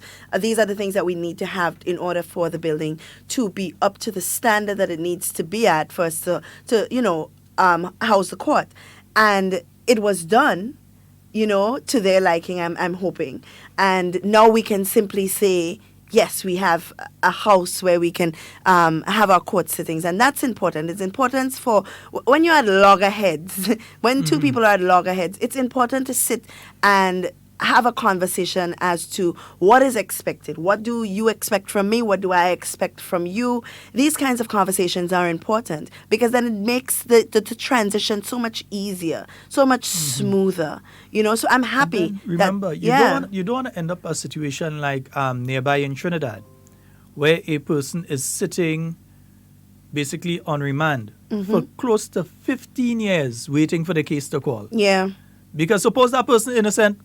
Oh, boy. So they just spent 15 years in jail and they're innocent. And they're innocent, yeah. So you want to make sure that the process of dealing with matters is speedy. Yeah. Which is why the government took this particular issue as a priority. Of course. Yeah, because it cannot be a situation where you have people that are sitting there 5, 10, 15 years. Even if a person sits there for a week and they're innocent, it's unfair to that individual. Of course. So you want to be able to address these issues as fast as possible. Yeah, and I mean when the talk and the confusion and the disagreements were happening as it relates to where the courts would sit and so on, everybody had an opinion as to what the government should do. Oh, how is it there and how is it here and how is it everywhere? But they didn't realize that there was so much more to the process of finding a location for the courts. Now that the process has ended, now we're hearing about all of these things for the first time, like seating of prisoners and all of these things. These things never came up in conversation before when there was all this disagreement about not having adequate housing for the courts, you know? So there's so much more, so many intricate details in some of these things that we may not know or we may not take the time to find out, you know, that could be hindering. Sometimes it's something as small as a screw, you know. Yeah. You know? Sometimes that's something as small as a screw or a room in this case that can hinder the government's choice in where they want to put the house or house the courts, you know. And it's not just the government's decision. It's not just them saying, well, we go use that building across there. With the Bar Association. It is, exactly. It's a collective agreement. It's a joint agreement between the Bar Association and the government, you know. So we always have to take all of these things into consideration when we are, you know, having these discussions, when we are giving our opinions. Like I said, our opinions, yes, they are our opinions, but we must know the difference. We must know where to draw the line and not think that our opinions must become fact, you know. So it's very important for us to remember these things, intricate details. Also in post-cabinet today, you've had a government statement in relation to the banning. Yes, I see what Sonia tell you. In relation to the banning of, I know when you see here, I start to laugh. I know that you're reading. Yeah, banning e-cigarettes is about time. Yeah, it's about time. Yeah, put a full ban on it. If we could have banned normal cigarettes too, that'd be good. But for now, we go take the ban on the e-cigarettes. Yeah, because there's a mass movement in the United States of America to ban these e-cigarettes as well. And I know we like to take cues from all of the bigger countries, and some things are just not meant to be adapted.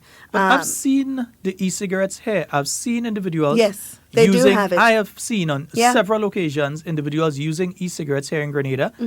I know of at least 2 locations. I've seen them on sale. Yeah. Here in Grenada, and there are people using them. And these, while they were touted when they just came out as they don't damage you and it's not the same as smoking the normal cigarette, it's actually worse. Yeah. Because you found situations of teenagers that have the lungs of 70-year-olds. Yes. Because they've been vaping, they've been using the e-cigarettes. It's actually a device with a battery. Yes. There's a battery in it and a heater element. Yeah. So you put in the liquid. The liquid comes in like a little container. You insert that in the e-cigarette.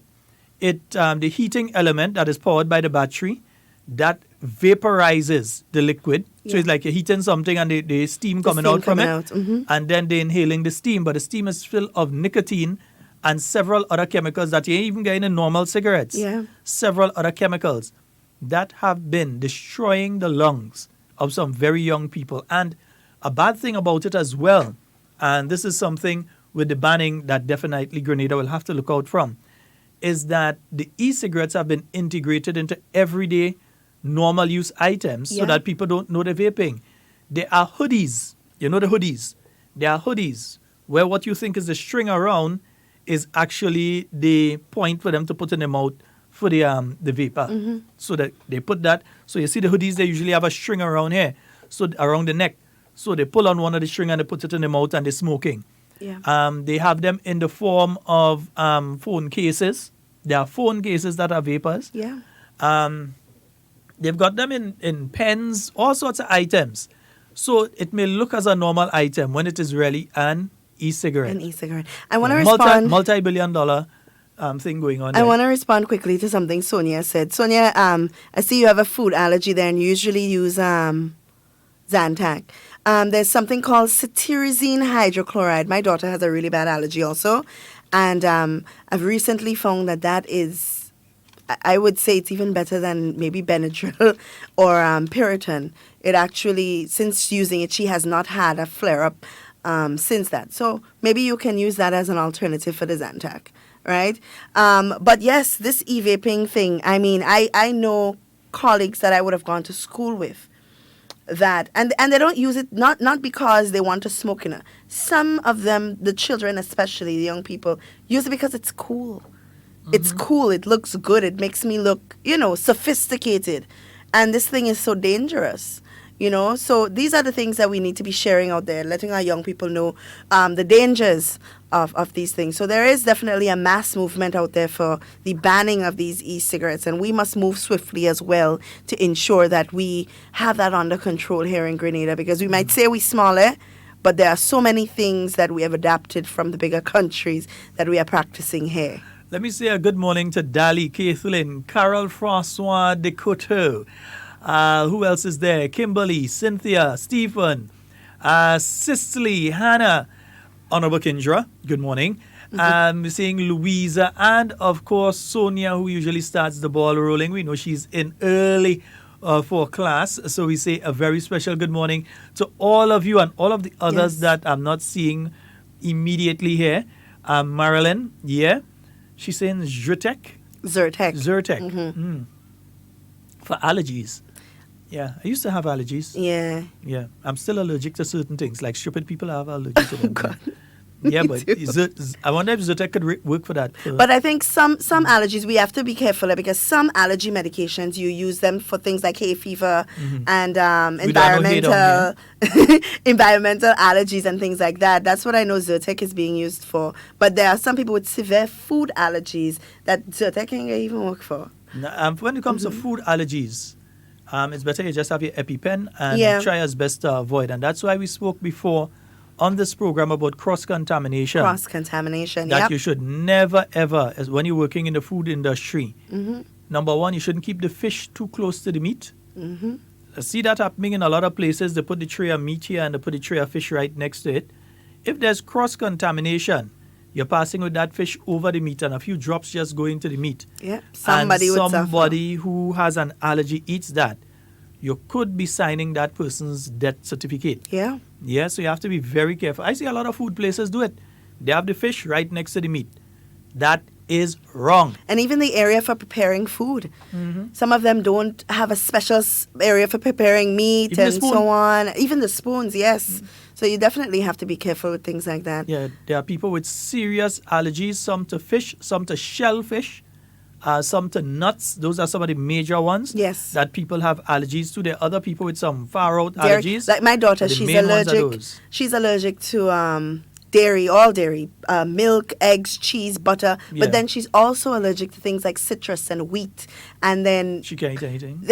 I'm telling you. And then she also has allergic reactions to mixtures of food. Certain foods can't mix with each other in order for her to eat it. So some people have just very strange allergies. So it's very, very important for us to be very careful how we prepare food for people. You can't just say, well, they're going to take a Piriton or they're going to take... Sometimes they don't have the chance to do that. There are some folks who actually make a joke out of it that, no, you don't eat certain things. Or you tell them, I don't eat fish.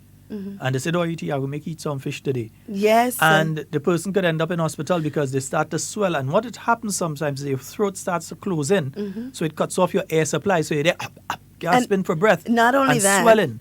And you can die.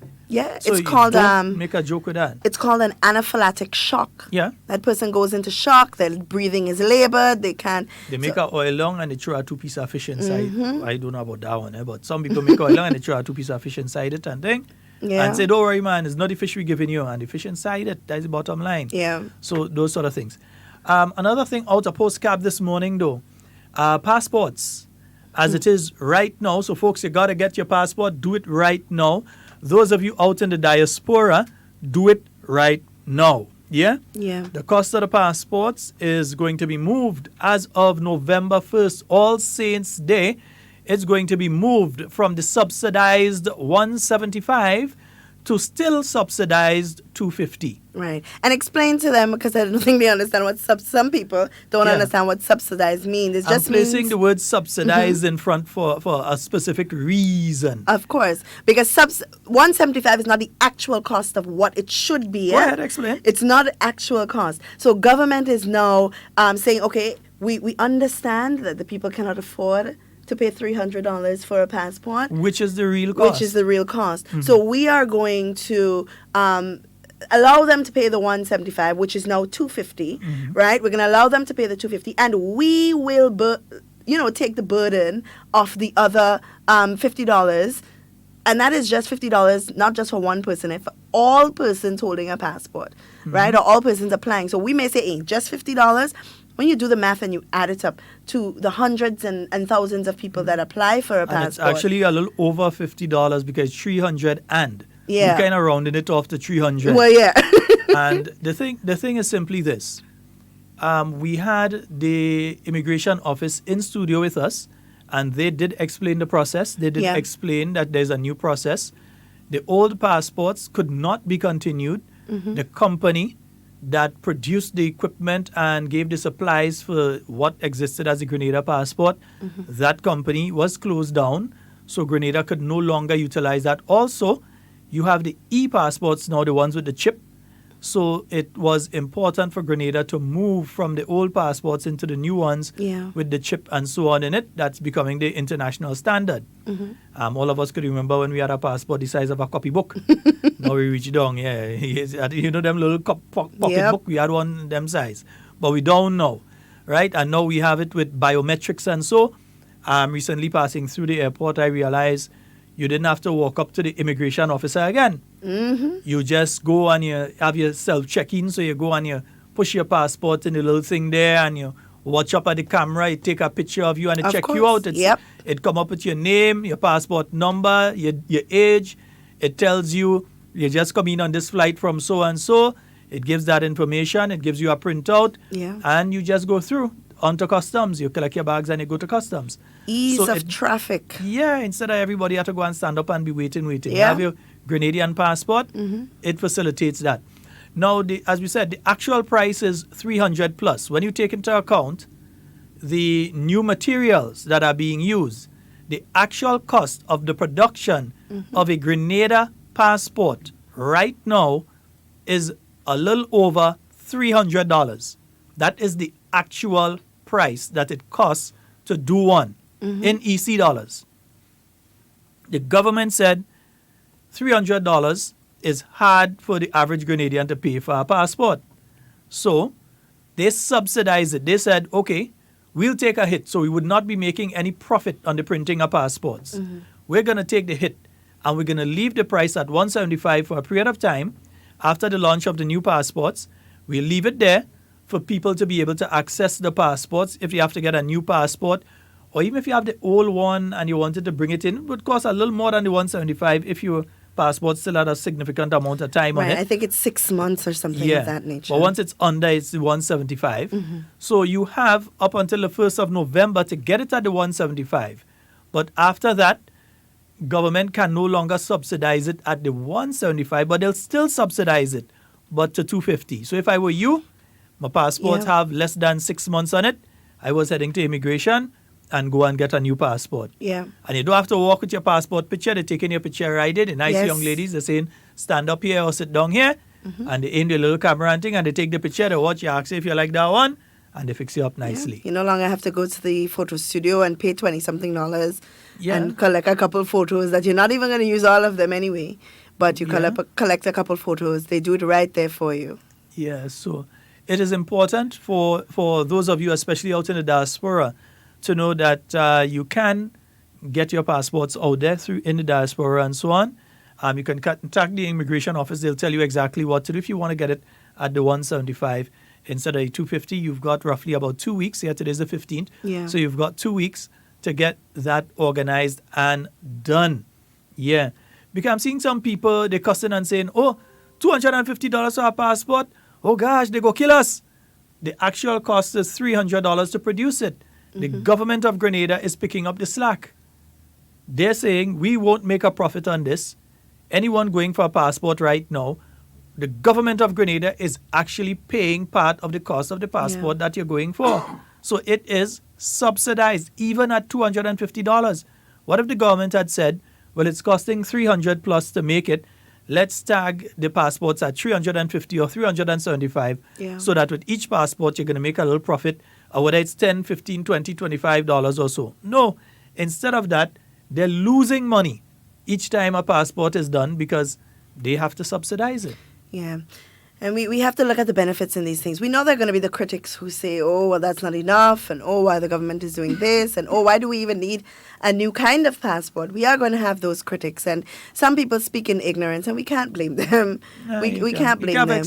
But what we are here to do is provide you with the information as it becomes available to us so that you and I are informed so we don't make ignorant statements, you know? It's important because I didn't even know that the company that produces the passport that we had prior to this one shut down, and that's the reason as to why we needed to make the move. But apart from that, the world is evolving, the world is changing, and we must evolve and change with it. And that comes at a cost. It cannot be business as usual. Dollars and cents cannot equate to the same as it did in the past, of course, because, time has improved, materials have become more expensive, so we have to expect that things will become more expensive as well, So once we come to that realization, life could be nice for us and life could be easy. We make preparations for these things, and I think that's one of the things that maybe we need to do a program on proper money management, because we as Grenadians have a difficult time managing our money. It's like somebody once said, we get a salary increase today, and then tomorrow we know exactly, well, even before we get the salary increase, we know exactly where we're going to spend that money. Nothing goes into savings anymore. So we working for $150. We working for $150, and we getting a salary increase of $100. You understand? And then tomorrow I could tell you, well, I'm gonna take cable because I get the extra $100. We ain't waiting a couple months for the money to build up. And I see you showing off his Ariza cup. I guess that's me. No, I was just drinking that's some your coffee. way of telling people where to say. I was just drinking. But it's important. We don't plan. We don't plan for the future. We don't say, okay, well, if I'm getting an increase of $100, $50, I'm going to put it into a saving, and $50 I'm going to, find something that I can do, because, you're working hard for your money, so you want to be able to enjoy life. But then at the same time, when you're not working for the money anymore, you still have to enjoy life, right? So you have to take all of these things into consideration. Yeah, I'm seeing some comments here by Sonia and Marilyn, and so read the issue we spoke about before with the proper sanitation, cross-contamination when it comes to fish. And folks, especially with the internet problem you all are existing is not a Grenada problem. Huh? There's a problem off-island, correct, Nazim? It's a problem off-island? Or it's an island problem? That some folks, the internet is cutting on and off on the live. 1 minute they're on, next minute they're off. So folks, it's similar to the problem we had yesterday. Not sure why it's affecting the Facebook Live this morning, though. Well, we hope that solves itself within the next few minutes. Yeah, the cross-contamination, folks, especially with the cruise ship season, winter tourist season opening. Those of you that are in the food industry, please be mindful. Yes. Keep the fish a place for itself, because it's life and death you're playing with. According to Sonia knows what we're talking about, because she has 2 EpiPens, and the reason she has to have 2 EpiPens because she has allergies. And these allergies can kill you. I've seen people swell up like a blowfish. Yep. They swell up. You have to rush them to hospital so they could send a tube down their throat for them to be able to breathe and that sort of thing. Well, I've had that experience, being allergic to penicillin. Yeah. I've had that experience of an anaphylactic shock, and it's not something that's... Thank God I was at the hospital, because if I wasn't, then I wouldn't be sitting here today, you know? You will be surprised the speed a human body would start to swell. Oh, yes. You'll be surprised that within 5-10 minutes, the person size just changed. Of course. You see the eyes closing down and all sorts of things. There's some people that have allergies to bee stings. Yes. And to, I see some people, when ants bite them, it affects them and different things like that. So, folks, you have to be careful there. You have to be extremely careful when it comes to those things. And it's also important to know what you're allergic to. It's very, very important to know what you are allergic to. Like, for example, I like to use the hospital as a reference because sometimes we think it's all bad up there, but really and truly it's not. Sometimes you have to know your medical history. They can't just figure it out. You know, it's not written on your forehead. So some people would go in with an allergy and not say, well, I'm allergic to this and allergic to that. And then something happens and then they blame the nurses and doctors at the hospital. It's important to know and see. For example, anywhere I go, if I have to receive any medical attention, regardless of what the issue I have is, it could be a headache. I make sure that the first thing I say is that I am allergic to penicillin. That's the first thing I say. So as long as I know that is out of the way and they know, nobody can say, well, I didn't know you was allergic. So it's important to say, even when you're going to buy food, just something as simple as buying food, you say, okay, I'm allergic to peanuts. So they know, okay, well, we cook this in a peanut butter sauce, or, you know, we make this with milk that have traces of peanut, or things like that. I was on a flight once, a long flight, and, on some of these flights, they serve peanuts. And they had to cease serving peanuts on the flight because there was a passenger that had a serious allergy. Even if they smell it, it starts to affect them. And for that flight, they announced that, look, we cannot serve because we have a passenger here who has an allergy, a very bad allergy to peanuts, and as such, it will not be served on this flight, this particular flight, which is fair. I mean, you have to understand that in that context. I think some of the airlines are now moving to ban peanuts altogether on the aircrafts, which, I mean, is a very good move because a peanut allergy is a very dangerous allergy. Just sometimes the scent of the peanut can give somebody a reaction. And you know what? When that happens when you're 30,000 feet above in the air. It's like... My goodness, it's not an easy one to deal with. But before we run out of time, Ms. Duncan, I was listening to various programs this morning. Just want to touch on them briefly. We're going to come back to it later in the week, but I just want to touch on it briefly. I had the Public Workers Union president making some statements there. Oh, that's not the president? Not president, sorry. But it doesn't see the president. She vocalizes like a president, though. It doesn't see the president these days, so you have to ask questions. Yes. I mean, I don't see her. I don't know. I don't know if she's down in True Blue. I don't know if she's there. I don't see her. But anyhow, I know what I see. Yeah. But I heard one statement in particular, and that is an outright lie. Ms. Daisy Hazard, that is a lie. Where she said that this government put in place pensions and gratuities for parliamentarians. Ms. Daisy Hazard, if you know not of the issue of which you speak, ask questions of those who are in the know. And I know that you know people that are in the know in relation to that issue. The only person who is in Parliament now, who was around when that was done, is Dr. the Right Honorable Keith Mitchell. Because that was not done under this administration. That was done under the Herbert Blaise administration.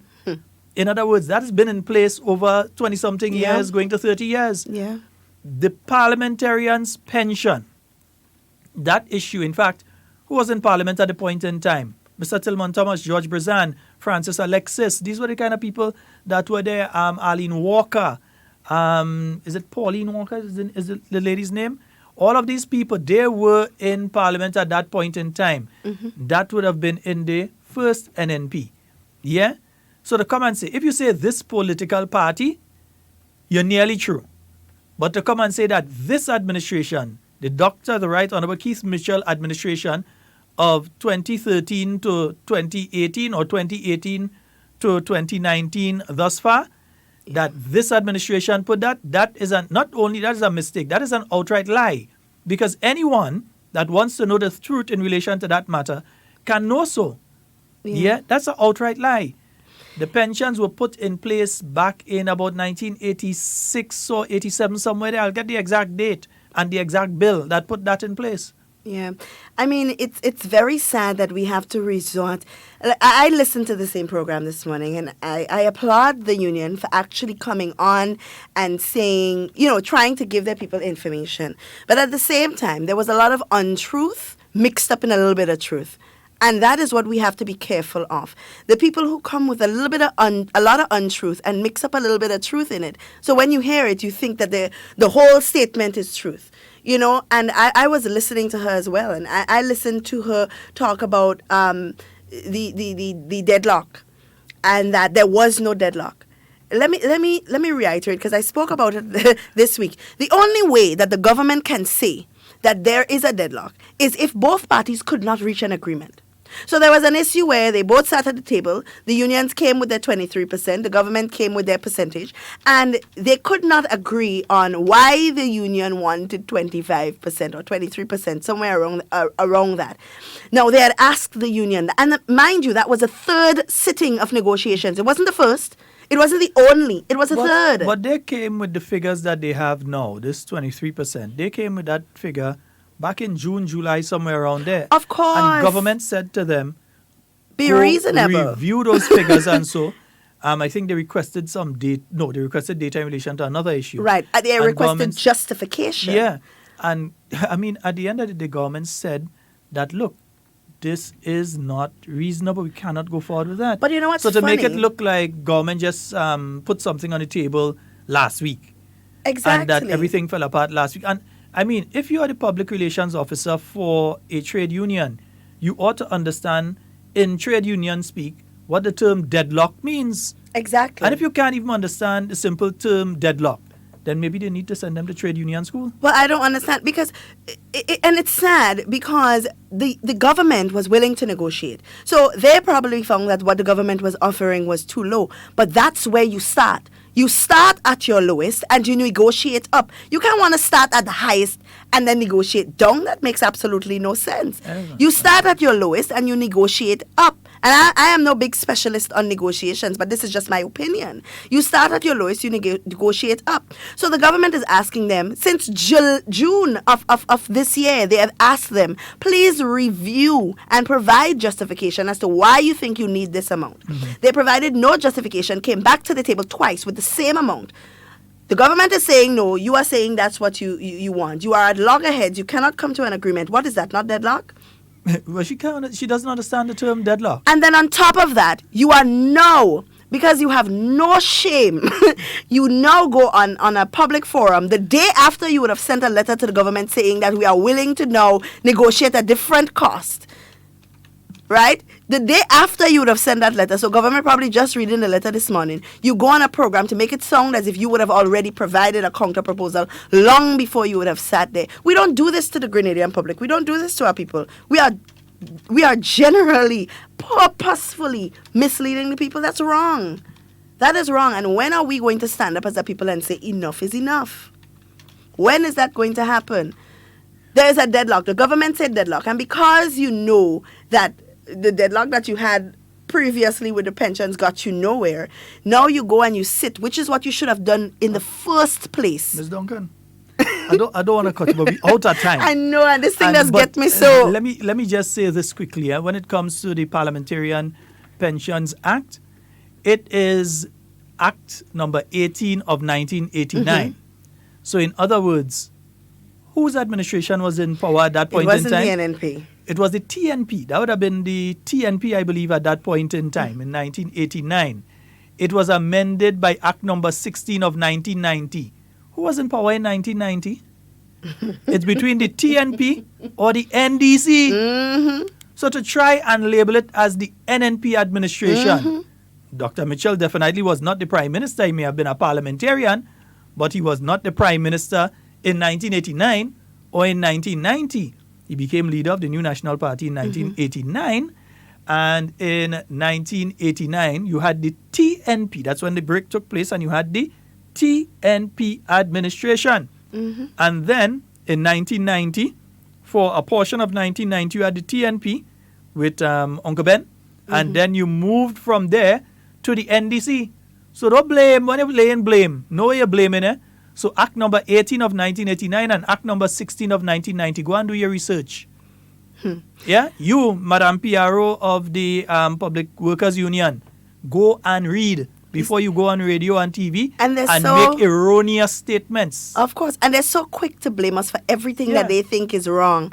And yet still, when the right things are being done, what they turn in and say, oh, it was their plan to begin with, we're just using it. I can't understand. I cannot understand that. That is ridiculous. Oh boy, Ms. Duncan, I said that's all the time we have for today. We've got to get out of here. Yep. So that's all the time we have for today. It's been wonderful being here with you. And indeed, yeah, I think I'll be around tomorrow. You might have to handle tomorrow. Tomorrow I think things to do. I may not be in tomorrow, so Ms. Duncan may handle tomorrow. If I day, I day. If I do day, all you know what's going on. Right? Nice, good. Yes, so that's all the time we have for Hard Talk for today. It's been wonderful being here with you. And everything you say and do it safe and secure. We want to be speaking to and with you. And to not about you. We are out of here. All right, let me get a nice piece of music to send them out. Let me send them out to that piece of gospel.